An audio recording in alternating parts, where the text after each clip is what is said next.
What's the right type and number of projects to include in your portfolio?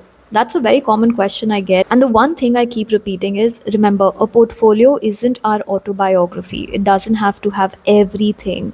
A portfolio simply needs to showcase what are the past projects which are most relevant to the kind of projects you want to do in the future. It's just a very relevant connection between your past and the future you want for yourself. That's it. Okay, so that's the right type of projects to include, but what is the right number of projects to include? See, a lot of projects doesn't do anybody any good, because as a creative it's more work to keep adding more projects to our portfolio. And as a client, remember, always think from your client's perspective. Research in human memory and information processing says that 4 is the golden number actually. We as humans can retain information in chunks of 4.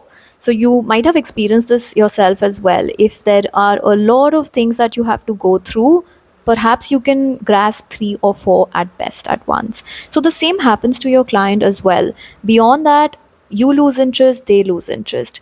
But what's equally true is that we always like having more choices than we can consume. So if 4 is the right number of projects that someone can go through, then 6 to 7 is the number of projects that you should really include to make your portfolio look full, give them some options, maybe show some variety of industries, variety of services, whatever you want to show.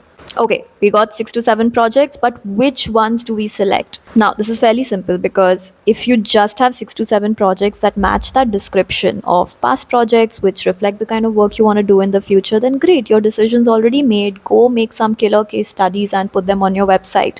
If you have less than 6 projects, I would recommend making a few passion projects to show that even without a client commissioning the work, you are capable of doing it and that you can do it thoughtfully, and overall your portfolio doesn't look too empty. If it's more, then you prioritize your projects based on these 3 factors. First, what work are you most proud of and which one represents your skills the best? Second, was any of this for known brands? Not a great one for myself, but have to agree that it can make your work relatable to new people. And then, yeah, most importantly, what is the kind of work that you want to keep doing in the future? Keep asking yourself this question. That should give you your 6 to 7 projects, bare minimum, that you can put in your portfolio. Now go make your portfolio.